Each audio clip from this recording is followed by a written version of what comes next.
Mark, question I've been dying to ask you. When you first look, I mean, you probably given, and maybe I'm making assumptions, so you'll speak to it. Obviously, there was that 2017 wave with CryptoKitties. We started seeing that early kind of wave of, NFTs, right? That was like kind of like the thing that punks did not hit my radar, but CryptoKitties did in 17. And obviously now this has been the year of NFTs, the way we know them, whether it's Bored Ape, what I do with VeeFriends, obviously punks, and many Cool Cats, many, many, many projects. One of the reasons it was very easy for me when I really dug in late last year to believe in this was actually because of Farmville on Facebook. There was two things that happened to me during that era. Farmville on Facebook, oh my God, people are buying these digital sheep because they want the social currency to show their friends they're good at it. And then Zay Frank, I don't know if you remember Zay Frank, yeah. Remember? Uh-huh. Zay Frank, who's one of the first video bloggers, he had people buy virtual ducks as little tip jars and have their name hover over it. And those were the first times I was like, oh my God, people are gonna buy virtual things, virtual currency. In my book, Thank You Economy, I talk a lot about virtual currency in 2010, 11. Was it natural for you to believe in what's happening right now with NFTs because of the things like Farmville that happened on your platform?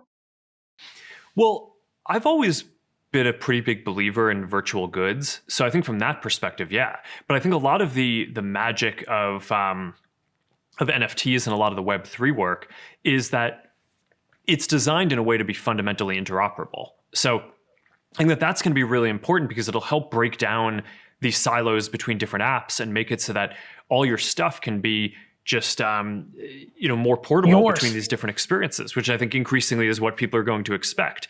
I think that that's going to be a big part for creators of making it really worth investing in, because if you're designing a digital good for Farmville and it only works within there, then like I don't know. I mean, it's limited. You kind of get to the point where most of the people who are going to be building that are I going to be Zynga. To your point, here's the world we live in now. You're a young kid and you're in Minecraft or Roblox. You grow up and you want to go to Fortnite. All that money you invested is kind of stuck in there.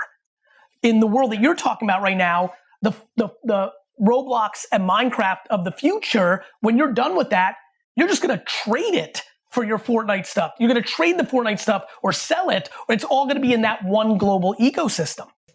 Yeah, I mean, the analogy that I like to think about is, I like your Knicks hoodie. Thank you, but sir. Imagine if you bought a jersey and you could only use it in the sports arena where you bought it. Right. It's like that would be sort of lame, and it would reduce the value of buying it. Right. That's right. Because who's going to want to buy something if they can only use it in that arena? I mean, some people would, but a fraction of the number of people who would want to buy it if they could use it in all these different places. And then if the amount of commerce is going to be less, then that's going to attract fewer creators. So I think having it be more interoperable is going to be key to making the whole thing so dynamic. What's interesting about that, in a much more interesting human behavior way, is people will wear it. To your point, it's limited. What's also interesting is the clout, the equity, the social currency carries more weight from a tribalism behavior standpoint in Madison Square Garden, which I'm looking at right now, than it does outside, though it has tremendous value outside. What I'm incredibly interested in is the following. Obviously, I don't remember if it was Twitter. I think it was Twitter who did the blue check mark first, right? The verification. We've now lived through a decade where verified accounts, following counts, social equity through visualization. We've seen it with followers and verified accounts, right? Yeah. The extremity of the NFT space is going to be even greater for what that means. It's almost like our world is all about to become the fashion industry because we communicate so much through what we wear. The digital version of that is going to have an incredible impact on society. Oh, totally. I mean, I think if we're all spending a lot more time in the metaverse, then I think we're going to care a lot about our representation of our identity, and we're going to want different outfits. And I don't know, maybe everyone except me. I just wear the same thing. But it's did you steal that from Steve Jobs? Mark, Mark, hard hitting question. Did you steal wearing the same thing every day from Steve Jobs? I don't think so. I just think I was maybe a little lazy, and then like had some kind of some good articulation of like, oh yeah, this is just about saving mental energy. But I think I don't know. I was never really a. But you know what's funny, Mark? I'll be honest with you. I actually think that's the punchline. You consciously or subconsciously made that decision to represent yourself, and I think that going digital is going to be extraordinary. Yeah. I really do. I really think that people are grossly underestimating that almost all the things we've been doing are about to get more visual, more collateralized, more obvious, right? Like, I don't think a lot of people realize why they bought a Rolex. I really don't. I don't think a lot of people realize, like, I don't think I overthink why at 45 years old, I look like I'm 13 right now, right? Like, there's a lot going on in that. And I think that when it hits digital, it becomes more obvious. I think a lot of people's conversation about what's going on digital is actually just showing us what we are much more than anything else. And so I think as we go into the realm of consumerism is insane, right? Like when you think about how much people buy things to communicate, that going digital and being so in our faces, because so many of these things sit in our homes where 99% of our social graph never sees it, that going to a full 100 is fucking crazy. Yeah, but I think you're hitting on a number of important pieces here. I mean, first, a lot of people think about this as kind of commerce, and I think a lot of it is actually really expression, right? Which is the core social dynamic. So the intersection between that expression and your identity and then the commerce around that, especially if we can get it to be interoperable, so it's a more fluid market, I think is just going to be a really 100%. Big deal. Much bigger than I think people sort of internalize today. The other thing that I think is just really refreshing and insightful to hear you talk about is all the lessons from some of the previous rounds of development. I hadn't really thought before you raised it about some of the early Farmville experiences or some of the stuff from a decade ago, but I think you're right that there is a clear through line, right? Both between the kind of social interactions that people have and the types of commerce. And obviously there's more technology now that can make it more interoperable and that can give people more rights over the goods that they have. And on the AR and VR side, making it so people can feel a more realistic sense of connection.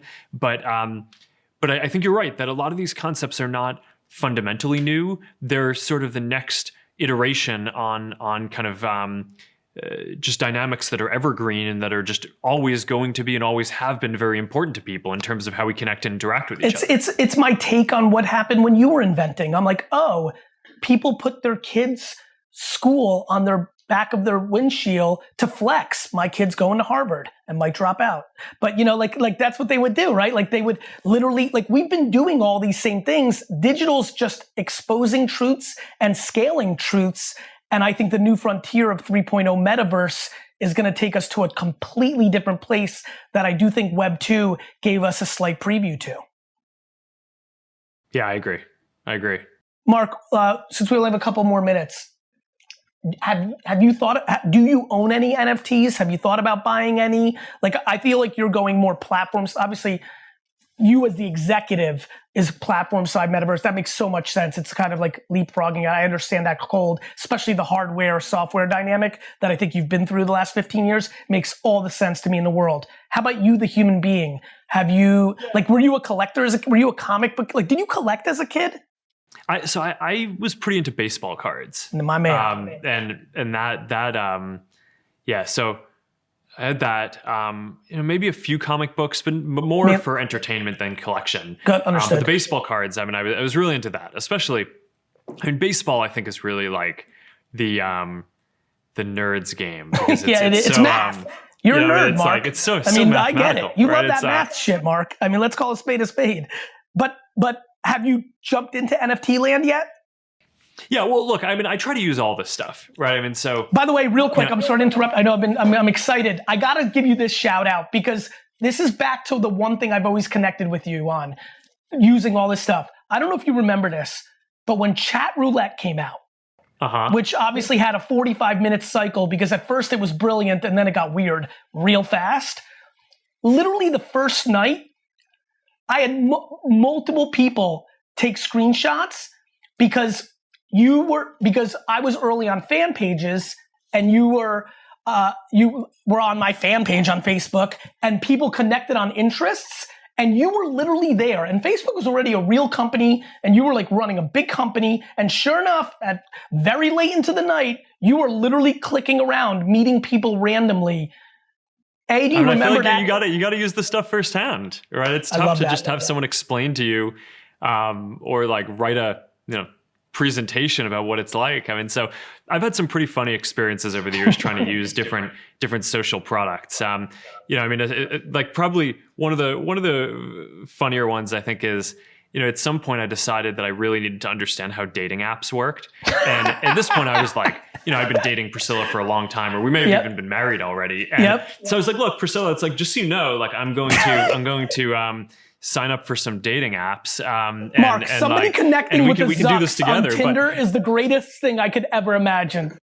Well, I think I was on one, I think it was called Coffee Meets Bagel. They give you one match a day. Yeah. And I got this match. And it was Priscilla's friend, and she was getting dinner with her the next night. And I was like, "All right." I'm like, "Priscilla, just so you know, like this came up, just heads up." But no, look, I mean, I just believe that if you want to be in the game building stuff, you really should remain curious and keep using all this. So yeah, I mean, on all the crypto work, I mean, I try to kind of be involved and experience that. I mean, I think there's a lot of parts of the experience today that are still pretty early, right? And I hesitate to say something pejorative like broken, because I think it's I have much more of the attitude of it's just not as great yet as it will be in the future. That's for damn sure. Some people they look at something and they're like, oh, this isn't good. But I think part of the art of the whole thing is just figuring out when something is going to be awesome. They're not historians. Of course, Web3 doesn't work as well as Web2 15 years later. Like shopping carts in 1996 took 3 minutes to buy something. People forget the cuckoo to even get on the internet. Like people forget, and they're not historians. And I think that's where they can learn. Mark, thank you so much for your time. I know you're busy. I appreciate you being on the podcast. Happy to do it. All right. Catch you soon.